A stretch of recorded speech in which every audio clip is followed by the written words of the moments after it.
I found the email on my son's iMac, a legal plot to fake my dementia, stick me in a cheap nursing home, and sell my house.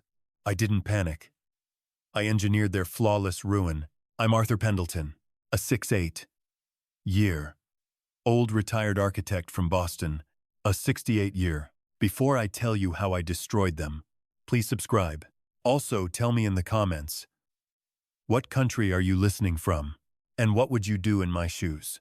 Also, tell me in the comments, what country are you listening from? A house is more than just wood, stone, and glass. To an architect, a house is an autobiography written in physical space. It is a testament to the laws of physics, a delicate balance of tension and compression, where every load-bearing wall and every carefully placed joist serves a purpose. If a foundation is poured correctly, it will stand for centuries. Weathering storms. Bita vintas. It will stand for centuries. Weathering storms. Bita vintas. And the slow, grinding passage of time. But if there is a flaw in the design, an invisible rot festering behind the pristine drywall, the entire structure is destined to collapse. You just never know exactly when the ceiling will cave in. For the past 40 years, my foundation was the Victorian home I restored on a quiet, elm-lined street in Brookline. Just outside the bustling heart of Boston, I bought it when it was nothing but a hollowed-out shell, a forgotten relic of the late 19th century. With my own 2 hands, and with my late wife, Martha, by my side, we brought it back to life. I sanded down the original red oak floors until my knuckles bled.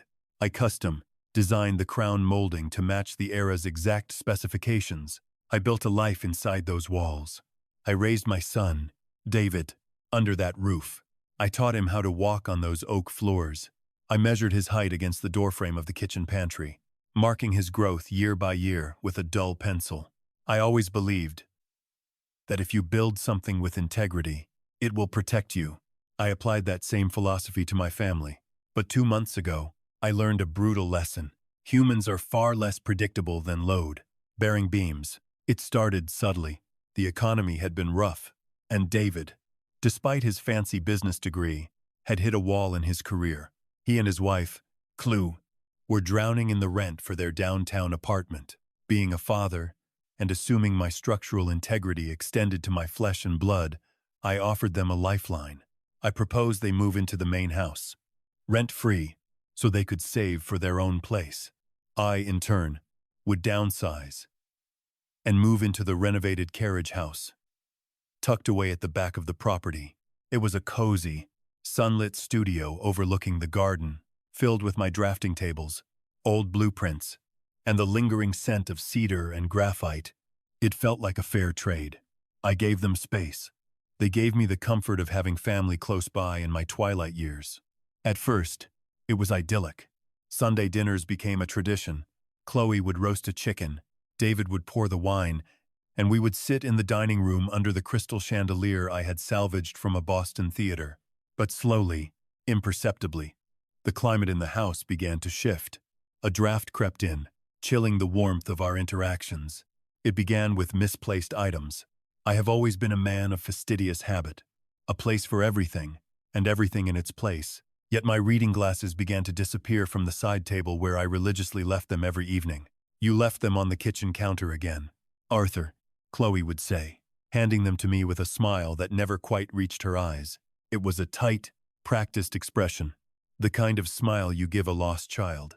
I knew I hadn't left them in the kitchen, but I would just nod, thanking her, assuming I had perhaps been distracted. Then it escalated to my car keys. Then, my morning medication. "Dad, you really need to be careful," David said one morning, looking up from his coffee mug, his brow furrowed in manufactured concern. "Chloe found your heart pills next to the sink. Did you forget to take them?" "You're getting incredibly forgetful lately." I hadn't forgotten. I had taken them and placed the bottle back in the medicine cabinet. I knew this with the same certainty. I knew the exact angle of the roof pitch above our heads. But when I looked into my son's eyes, I didn't see a boy worried about his aging father. I saw a man assessing a liability. I saw Chloe standing behind him, wiping down a spotless counter, her posture rigid, watching my reaction with the clinical detachment of a scientist observing a lab rat They were gaslighting me. It was a slow, deliberate demolition of my reality. They were laying the groundwork, establishing a narrative for anyone who would listen, the neighbors, the mailmen, our relatives, that poor old Arthur Pendleton was losing his mind. I didn't confront them. An architect doesn't scream at a crack in the plaster. He observes it, he traces it to its source, and he calculates the structural damage. I chose to play the fool. I started intentionally pausing mid-sentence, rubbing my temples, and asking them to repeat themselves. I wanted to see how far they would go. I needed to map out the entire blueprint of their deception. The final piece of the puzzle fell into place on a dreary Tuesday afternoon. A classic New England nor'easter was rolling in, lashing rain against the window panes and turning the sky the color of bruised iron. David came trudging out to the carriage house, his raincoat dripping onto my clean floor, dehisal, running a hand through his damp hair. My iMac is acting up again. The Fi keeps dropping, and I have a massive report due tomorrow. You're good with the network stuff. Could you take a look? I need to go pick up dinner. Of course, son, I said, adopting the slightly vacant, eager, to please tone they had come to expect from me. Let me just grab my sweater. I walked across the wet courtyard and let myself into the main house. The air inside felt heavy, smelling faintly of Chloe's expensive vanilla candles, a scent that always felt aggressively artificial to me. I made my way up the carved staircase, my hand gliding over the mahogany banister, feeling the familiar grain of the wood. I entered David's home office, a room that used to be my study. He had replaced my antique drafting desk with a sleek, minimalist glass table. I sat down in his ergonomic chair and woke the 27-inch monitor. The Wi-Fi issue was elementary. A simple IP conflict on the router that I resolved in under a minute. I was about to put the computer to sleep when a notification slid into the top right corner of the screen. It was an email from the Apple Mail app. David had left it running in the background. The preview text caught my eye, freezing the blood in my veins. Cinda, Gregory Heller and Associates, LLC subject, RE Legal Guardianship and Care Facility Strategy. Arthur P. Preview. Documentation of the cognitive decline is sufficient to proceed. The suburban facility has availability. Once the conservatorship is granted, we can expedite the sale of the Brookline property. The cursor hovered over the notification. The only sound in the room was the rhythmic drumming of the rain against the glass and the quiet whir of the computer's cooling fan. My breathing did not hitch. My hands did not shake. I clicked the notification. Opening the full email thread, I sat in the quiet, dim light of the office and read through a meticulously detailed 6-month long correspondence between my son, my daughter-in-law, and a predatory estate lawyer. I read about how they planned to use the misplaced items as anecdotal evidence of my failing mind. I read their discussions comparing the monthly costs of state-run budget nursing homes, places that were little more than waiting rooms for death, places that smelled of bleach and despair. I read their projections of how much they could get for the Victorian house if they flipped it quickly in the current market. They weren't just planning to steal my home. They were planning to steal my autonomy, my dignity, and my freedom. They were going to lock me in a cage and sell the life I had built to the highest bidder. And they were going to do it all while smiling at me over Sunday dinner. The betrayal was so profound, so utterly absolute, that it bypassed anger entirely. If I had been a younger man, I might have grabbed a baseball bat and shattered that pristine glass desk. I might have waited for them to return and screamed until my throat bled. But at 68, you realize that rage is an inefficient tool. Rage makes you sloppy. Rage makes you predictable. I sat back in the chair and closed my eyes for a brief moment. I thought of Martha and how she would have wept to see what our boy had become. But Martha was gone, and I was alone in enemy territory. I took a deep, stabilizing breath, feeling the cool air fill my lungs. The grief vanished, replaced by a crystalline, icy clarity. They thought they were dealing with a senile old man who couldn't remember where he left his glasses. They had forgotten that they were dealing with an architect. They had forgotten that I spent my entire life designing complex systems, anticipating points of failure, and reinforcing vulnerabilities. They wanted to play a game of legal and psychological chess, assuming I didn't even know the rules. I didn't forward the email to myself. I didn't print it. I left absolutely zero digital footprint. I simply memorized the lawyer's name, the dates, and the specific legal mechanisms they were trying to exploit. Then I closed the application, cleared the recent activity, and put the iMac to sleep. When David returned 20 minutes later with takeout bags smelling of fried food, I was sitting in the living room, calmly, flipping through an architectural digest. All fixed. David, I said, offering him a warm, slightly confused smile. Just a little router hiccup. I reset the IP address for you. Thanks, Dad, he said, not even looking me in the eye as he walked past toward the kitchen. You're a lifesaver. Anytime, son, I replied softly, my voice perfectly steady. That's what family is for. I walked back out into the freezing rain, pulling my coat tight against the wind. The cold felt good. It felt so bearing. As I unlocked the door to my carriage house and stepped into the scent of old paper and cedar wood, I already had the blueprint for their destruction forming in my mind. The foundation of their little scheme was built on sand, and over the next 2 months, I was going to quietly, methodically, wash it all away. To understand how a structure fails, you cannot simply look at the rubble after the collapse. You have to study the days, weeks, and months before the first beam snapped. You have to trace the microscopic, hairline fractures that silently propagated through the concrete while everyone slept. Deception is no different. It doesn't arrive with a wrecking ball. It seeps in like moisture through a poorly sealed flashing, rotting the wood from the inside out until a gentle breeze is all it takes to bring the roof down. Looking back at the 2 months preceding that fateful rainy Tuesday, the signs were all there. I simply hadn't wanted to see them. When David and Chloe first moved their boxes from their cramped downtown apartment into the sprawling Victorian I had offered them, the atmosphere was thick with performed gratitude. Chloe had hugged me tightly, her expensive vanilla perfume masking the scent of the old cedar wood that had defined my home for 4 decades. David had shaken my hand, promising that it was just a temporary arrangement, just until the market cooled down and he secured his promotion. Within a week, the subtle renovations began. Not physical ones, I had strictly forbidden them from altering the original architecture, but atmospheric ones.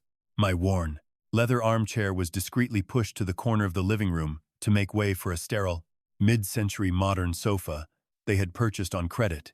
The vintage jazz records I used to play on Sunday mornings were replaced by a looping playlist of ambient acoustic noise. I was no longer the master of the house. I was a tenant in a boutique hotel that happened to bear my name. I retreated to the carriage house, finding solace in my drafting tables and the quiet companionship of my architectural journals. But the main house was only 50 yards away across the cobblestone courtyard, and the distance wasn't far enough to escape the psychological draft they were beginning to let in. The campaign to dismantle my sanity was orchestrated with a terrifying, domestic banality. It began exactly 3 days before I found that email. I had a habit of leaving my silver pocket watch a retirement gift from my old firm on the mahogany entryway table when I came in from the garden. It was a ritual. One Thursday evening, I reached for it before heading out to my weekly chess game with an old colleague. The table was empty. I spent 20 minutes searching the carriage house, checking my coat pockets, and retracing my steps. Finally, I walked over to the main house.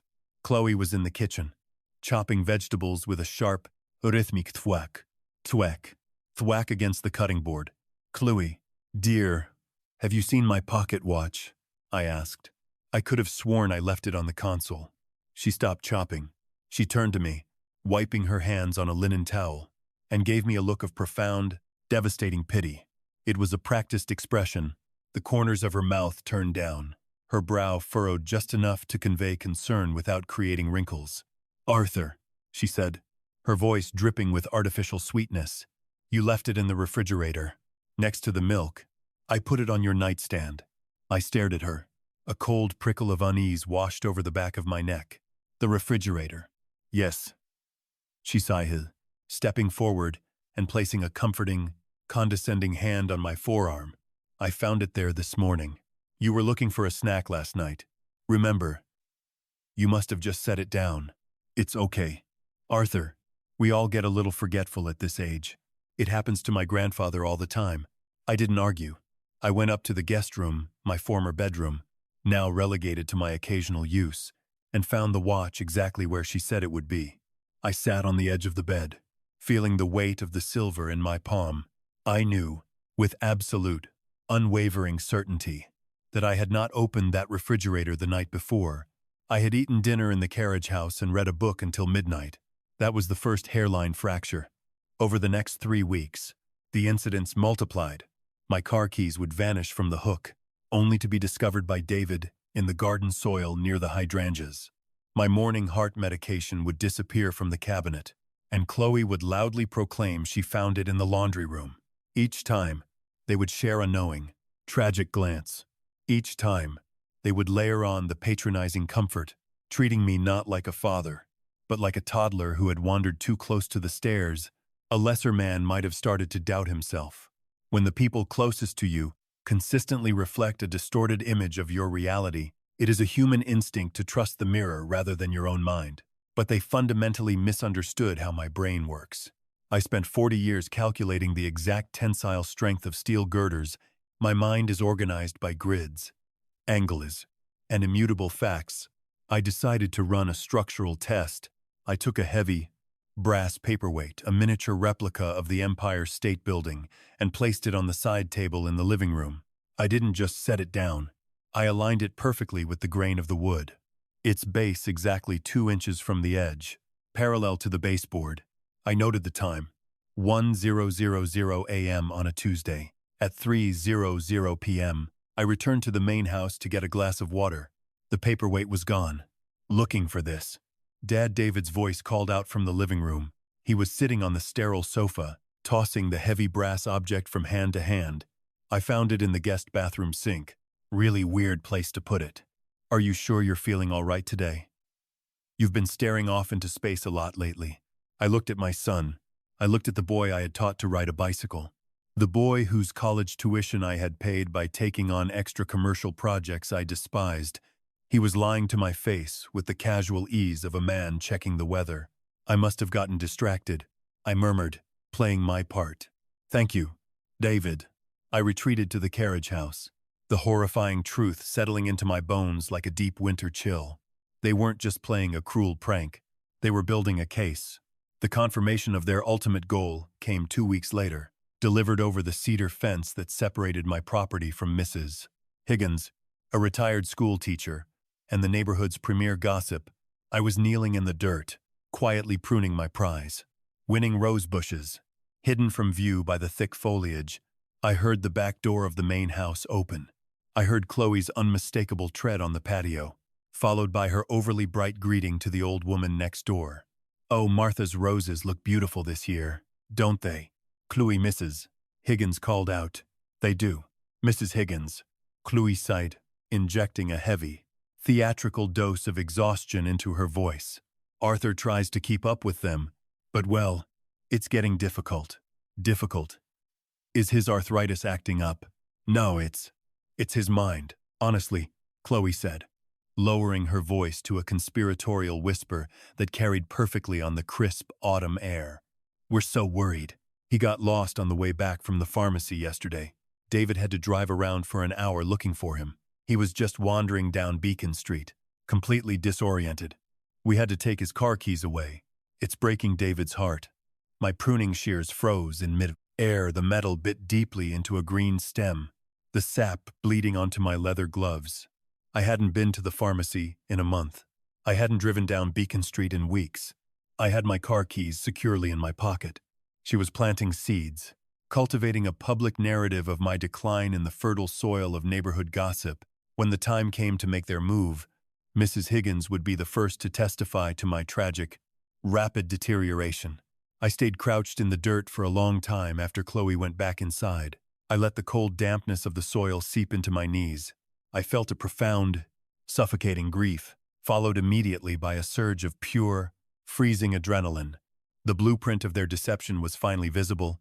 They were isolating me, gaslighting me, and preparing to legally declare me incompetent. I knew I couldn't confront them. If I yelled, if I showed anger, It would only serve as ammunition for their fabricated narrative. Look how erratic he is. Look at the mood swings. They would say to the doctors, no, I had to remain the oblivious, decaying old man they needed me to be. I had to let them think they were winning while I meticulously designed a counter of structure that would crush them. I spent the next 2 weeks observing, taking mental notes, tracking their movements, and waiting for them to make a mistake. Arrogance always breeds carelessness. When you believe your foundation is impenetrable, you stop checking the stress points. That carelessness finally manifested on a dreary Tuesday afternoon. A classic New England nor'easter was rolling in from the Atlantic. The atmospheric pressure plummeted, making my joints ache. The sky turned the color of bruised iron, and the rain began lashing against the window panes of the carriage house. The wind howled through the old elm trees, a mournful sound that perfectly matched the tension coiled tightly in my chest. I was sitting at my drafting table, sketching a meaningless cantilever out of sheer habit, when the door to the carriage house opened. David trudged in, his raincoat dripping a puddle onto my pristine floor.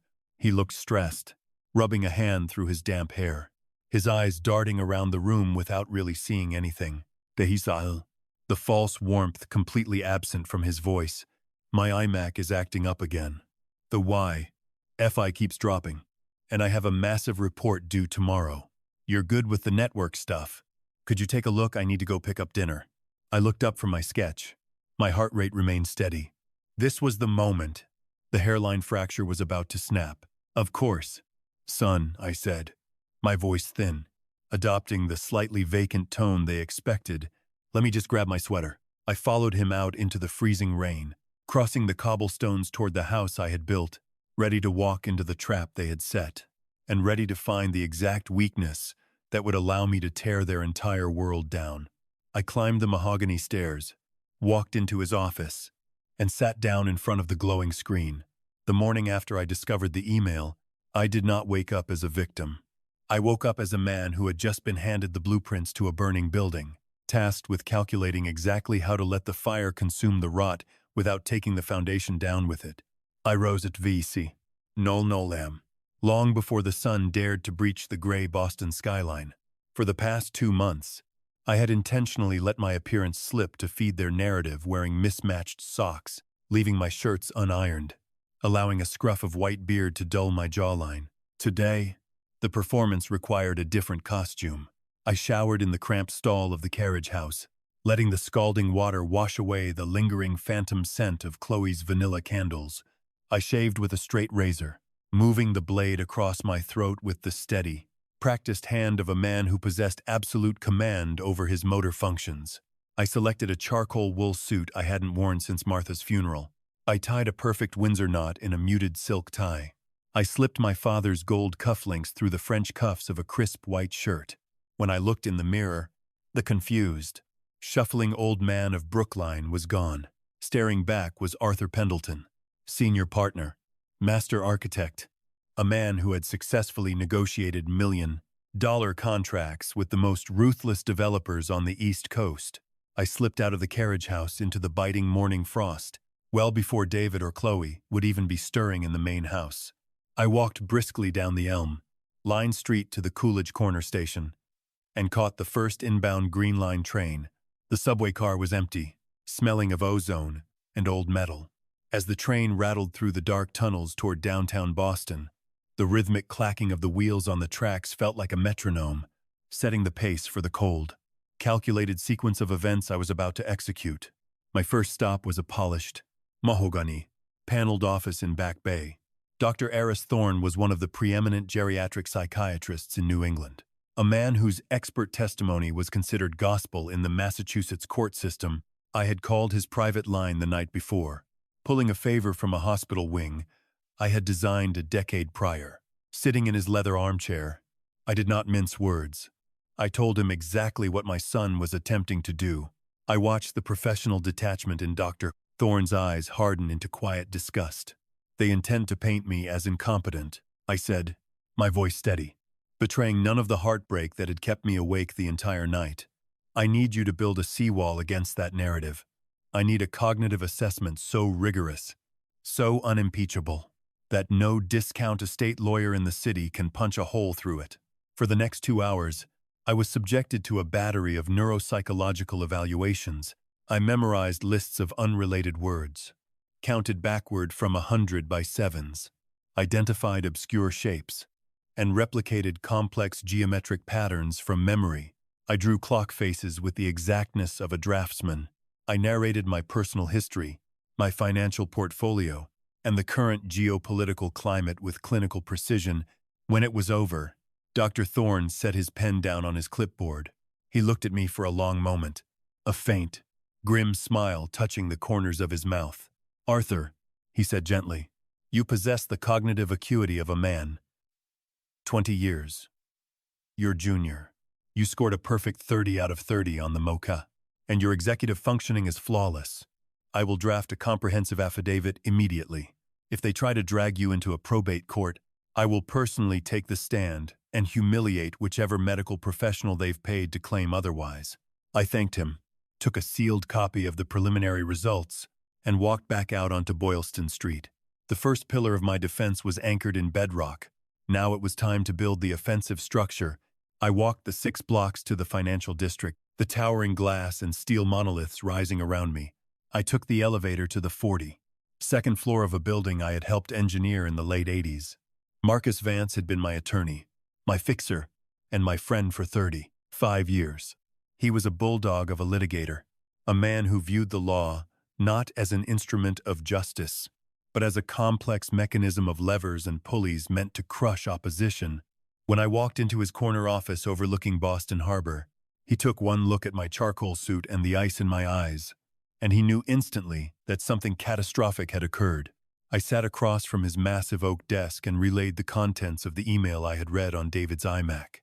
I recited the name of their lawyer, Gregory Heller, and watched Marcus's face contort into a sneer of pure professional contempt. "Heller," Marcus bought, shaking his head. "He's a bottom. FIDA. Runs a volume business, pushing the elderly into state conservatorships so he can take a percentage of the estate liquidation. He's sloppy. Arthur, but if they catch you off guard, if they file an emergency petition while you're totally unprepared, a sympathetic judge might grant a temporary order. And once you're in the system, getting out is a nightmare. They won't catch me off guard," I replied, leaning forward, resting my forearms on the cool oak of his desk. "I want to preemptively strip them of any financial incentive. I want to amputate their access to my wealth so thoroughly that when they finally make their move, they realize they are trying to rob an empty vault." Marcus leaned back, steepling his fingers. His mind was already racing, analyzing the structural load of the problem. "We move everything, not a simple will. They can contest that, not a revocable trust. A conservator can dissolve that. An irrevocable trust," I said. Marcus nodded slowly, a predatory gleam in his eyes. "Exactly. An irrevocable trust. Once the assets are transferred, you legally no longer own them. The trust owns them. Therefore, even if they somehow miraculously convince a judge you belong in a ward which they won't, thanks to Dr. Thorne, the conservator cannot touch a single dime. The assets are completely shielded from creditors. Medicaid, look, backs, and greedy children. I want the trust to benefit the Architectural Scholarship Fund." Martha and I started at MIT. I instructed, the words tasting like ash and iron in my mouth. Every liquid asset, the retirement accounts, the mutual funds, all of it. "And the house in Brookline?" Marcus asked quietly. "The property they're currently living in." I looked out the floor, to ceiling windows, watching the ferries carve white wakes into the dark water of the harbor. For a fleeting second, I saw David as a 7-year-old boy, running across the lawn of that house, his laughter echoing in the summer air. I felt a sharp, agonizing twist in my chest, a phantom pain for a limb that had become hopelessly gangrenous. To save the body, the limb had to be severed. "Sell it," I said, my voice dropping to a harsh whisper. "Find a cash buyer, an LLC, someone discreet. I want it sold off. Market, fast with a lease. Back clause, allowing me to stay in the carriage house for a few more weeks. The proceeds go directly into the trust." Marcus stared at me, understanding the absolute finality of what I was asking. He wasn't just drafting a legal document. He was writing the obituary of my family. "Are you certain, Arthur?" he asked, his voice softer than I had ever heard it. "Once I file these papers, there is no undoing this. The concrete sets. You cannot change your mind. A foundation built on rot will eventually kill everyone inside." "Marcus," I replied, standing up and buttoning my suit jacket. "Pour the concrete." By the time I left Marcus's office, the afternoon sun was beginning to dip below the city skyline, casting long, sharp shadows across the pavement. In the span of 8 hours, I had legally and medically fortified my entire existence. The trap was set. All I had to do now was go back to Brookline, put on my mismatched socks, and play the trembling, forgetful old fool until the jaws of the trap snapped shut.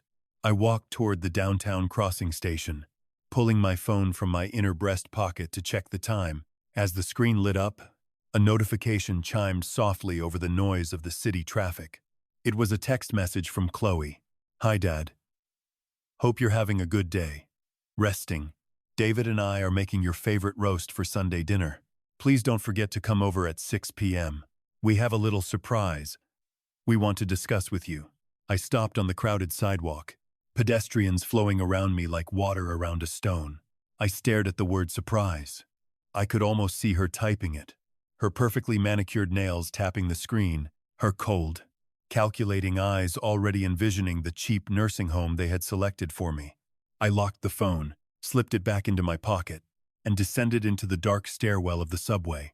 "I'll be there," I thought, descending into the shadows.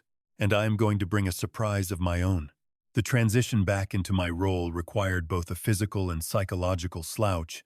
When I returned to the carriage house in Brookline that evening, the storm had passed, leaving behind a damp, bone-chilling cold. I took off the sharp charcoal suit, the armor of the man I truly was, and carefully folded it away in a cedar chest, locking it out of sight. I replaced it with a pair of faded corduroy trousers and an oversized, fraying wool cardigan. I practiced a slight tremor in my left hand. I let my shoulders round, carrying the invisible weight of the dementia they so desperately wanted me to have. The ensuing weeks were a masterclass in asymmetrical warfare. Emboldened by my apparent rapid decline, David and Chloe aggressively accelerated their timeline. I decided to give them exactly the ammunition they were looking for, performing the tragic role of the decaying patriarch with the precision of a seasoned stage actor.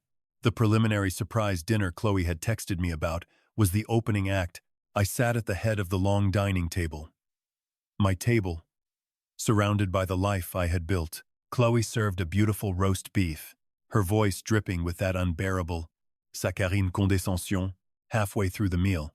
As David began a carefully rehearsed monologue about how overwhelming the property upkeep must be for me, I executed my move. I reached for my crystal water goblet. I allowed my fingers to go limp, just as I lifted it from the linen tablecloth. The heavy glass hit the hardwood floor with a sharp, violent crash, shattering into 100 glittering shards. Water pooled across the polished oak, seeping into the expensive Persian rug. "Oh, for heaven's sake," Chloe hissed, the mask slipping for a fraction of a second. Before she remembered herself, she sprang up from her chair, grabbing a fistful of napkins. "It's fine. Arthur, don't move. You'll cut yourself. David, get the broom." I'm so sorry," he stammered, staring at my trembling hands, widening my eyes in a manufactured panic. "It just slipped. I didn't feel it slip. My grip. I don't know what happened."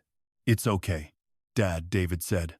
Though his jaw was clenched so tightly, I could see the muscle ticking beneath his skin. He swept up the glass with aggressive, jerky motions. "This is exactly what we were talking about. It's not safe for you to be managing everything on your own anymore. You're becoming a hazard to yourself."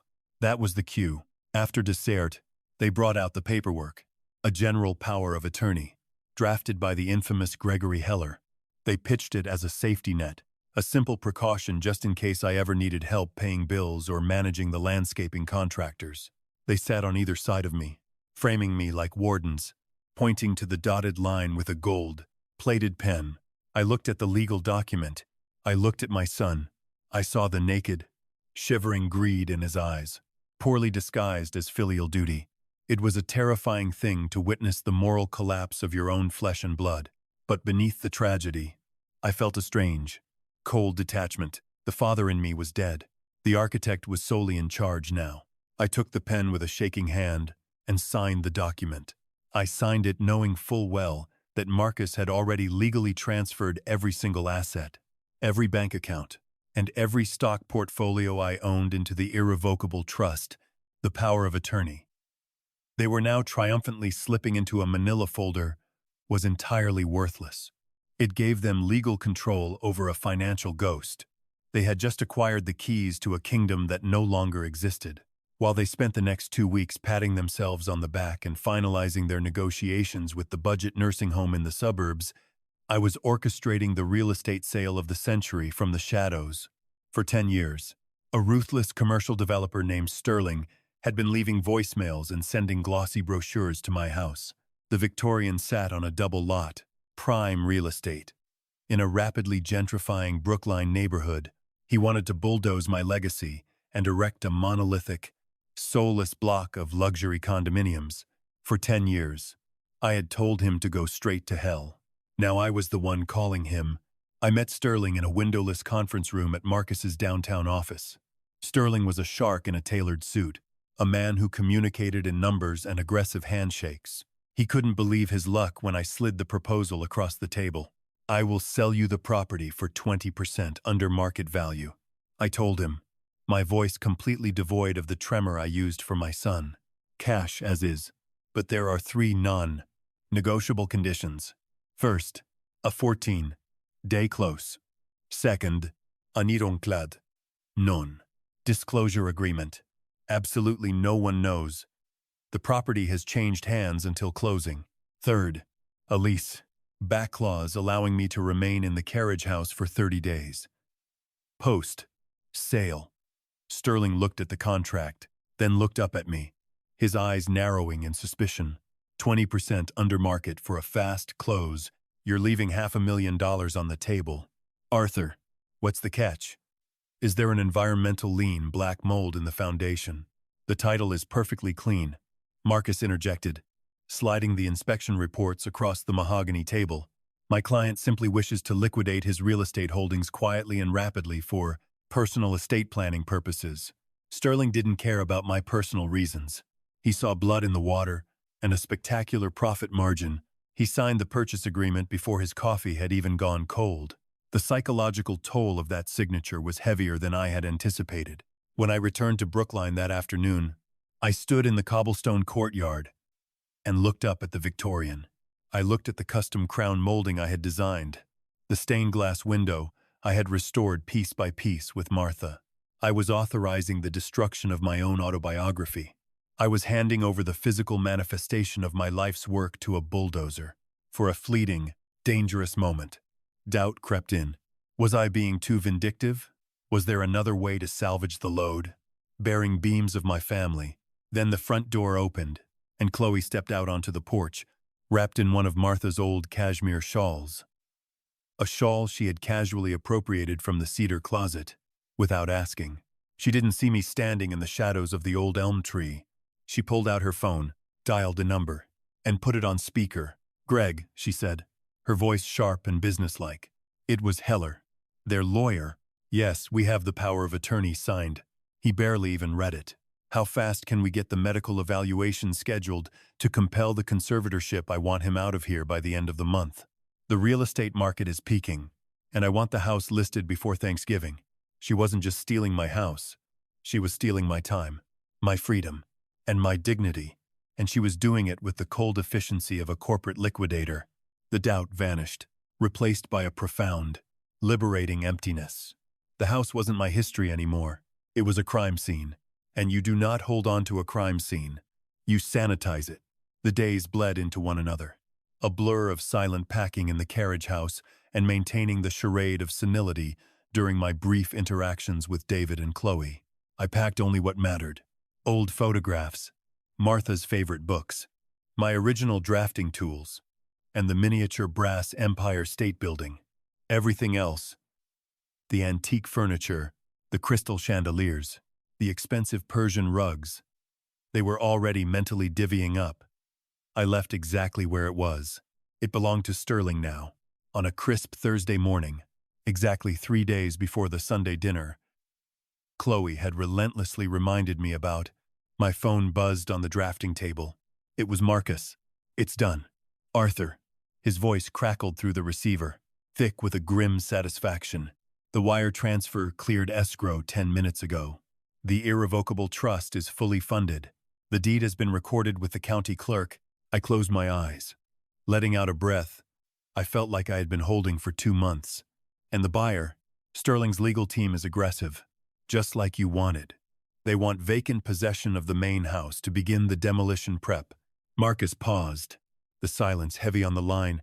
"I have the eviction notice drafted, signed by the new owner's holding company. 30 days to vacate the premises. Have it delivered by courier to my carriage house on Sunday afternoon," I instructed, staring out the window at the main house. Where David's sleek BMW was parked in the driveway, "Make it a large, red priority envelope. I want it to look important." I hung up the phone. The trap had officially snapped shut. They were currently living in a house they didn't own, waiting to steal money that didn't exist, plotting to institutionalize a man who had already outmaneuvered them on every conceivable front. The structural collapse was imminent. All that was left was to sit down at the dinner table, light the fuse, and watch the walls come down. Sunday arrived with the crisp, unforgiving clarity of late autumn in New England. The sky was a pale, cloudless blue, and the air smelled of wood smoke and decaying leaves. I spent the morning in the carriage house, quietly boxing up the last of my architectural journals and Martha's first edition novels. I felt a profound, monastic stillness within me. The chaotic anxiety of the past 2 months had evaporated, replaced by the cold, metallic peace of a man who knows exactly how the war is going to end. At precisely 4:00 p.m., I looked out the carriage house window and watched a delivery van idle by the front gate of the property. A courier in a dark uniform walked up the cobblestone path, a large, bright red priority envelope in his hand.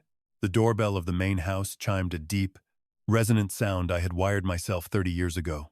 I watched David open the door. He signed the electronic pad with an impatient flick of his wrist, took the envelope, and carelessly tossed it onto the mahogany console table in the entryway before shutting the door against the cold.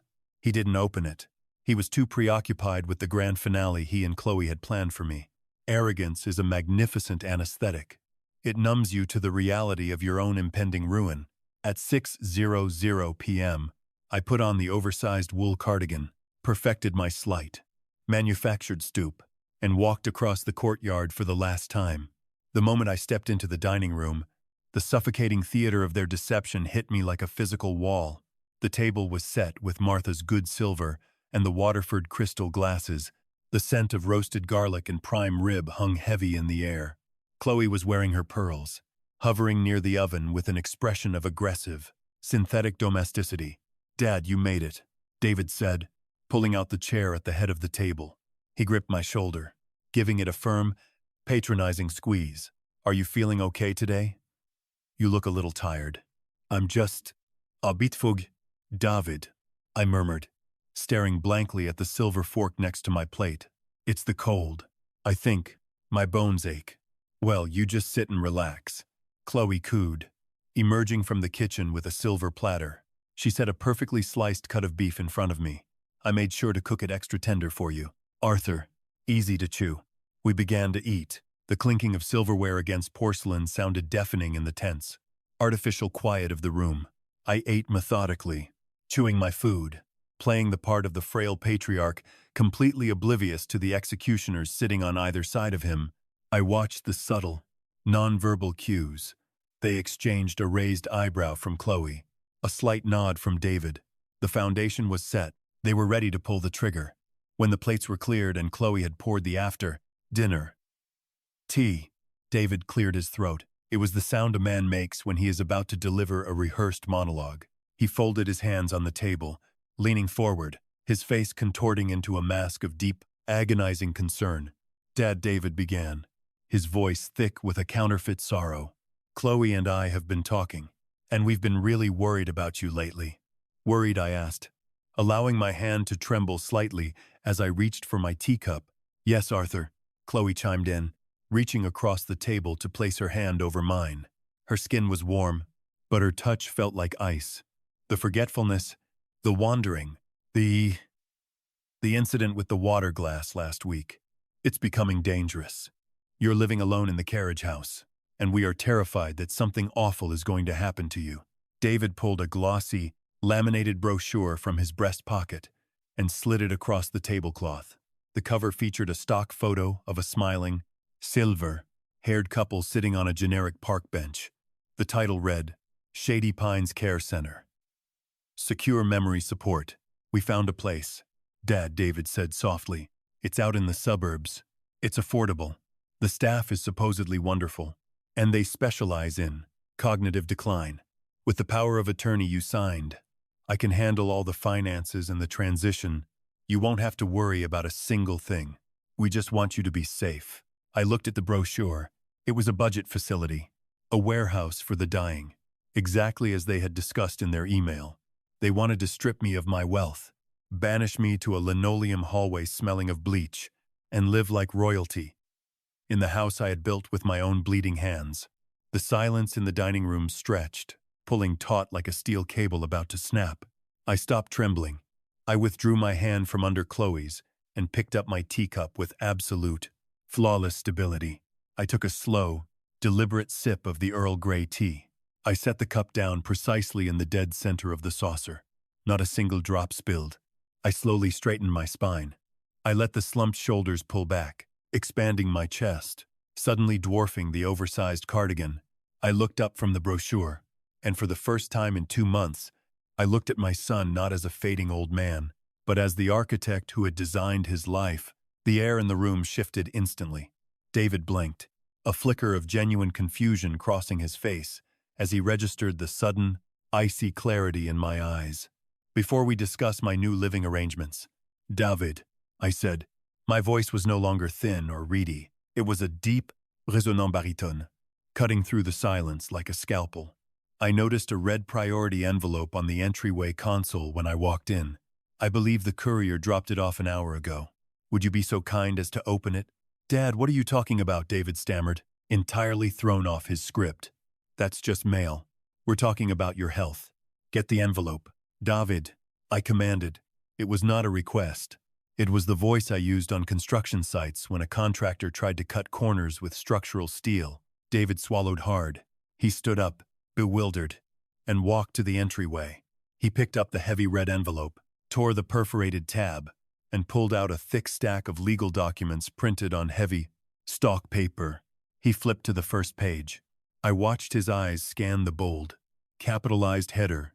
I watched the blood completely drain from his face, leaving his skin the color of old parchment. His mouth opened, but no sound came out. "What is it?" David, Chloe asked, her voice tight with sudden panic. She stood up, hurrying over to him. She ripped the papers from his hands. "Notice to quit," Chloe read aloud, her voice trembling. 30 days to vacate the premises. Property of Sterling Holdings, LLC. "What is this, Arthur?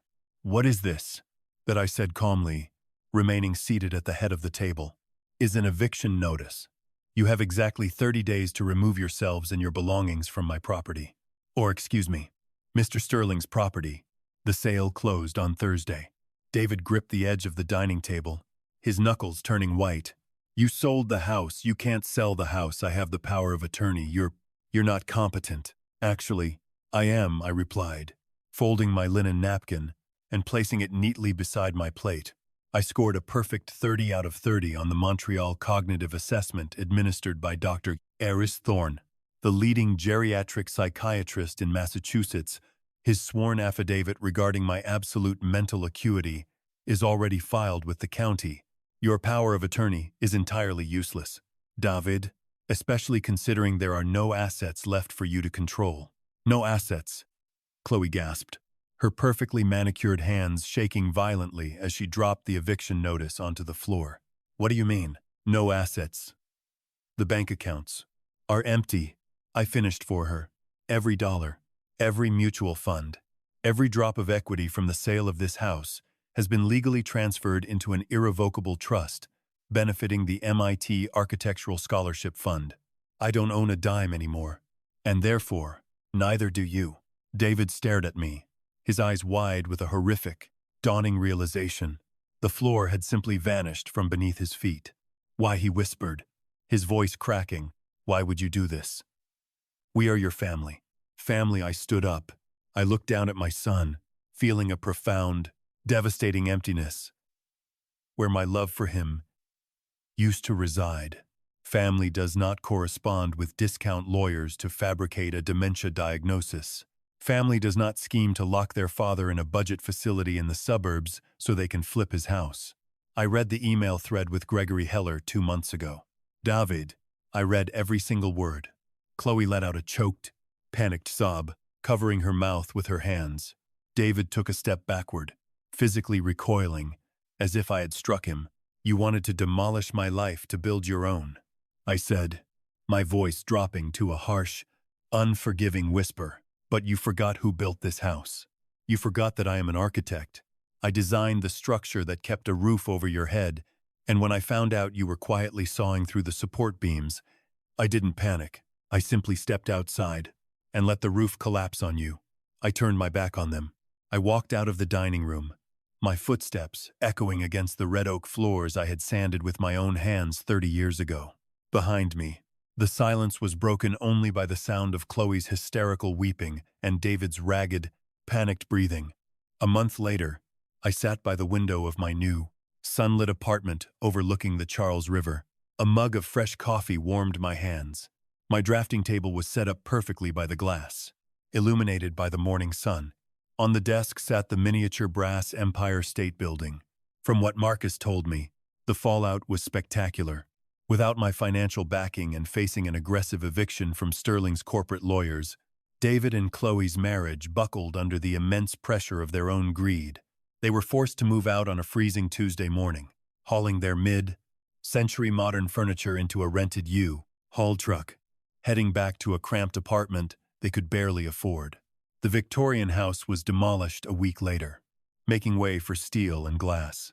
I took a sip of my coffee and looked out over the water. It is a terrifying thing to tear down the house you built, but as I watched the rowboats glide silently across the river, I realized something profound.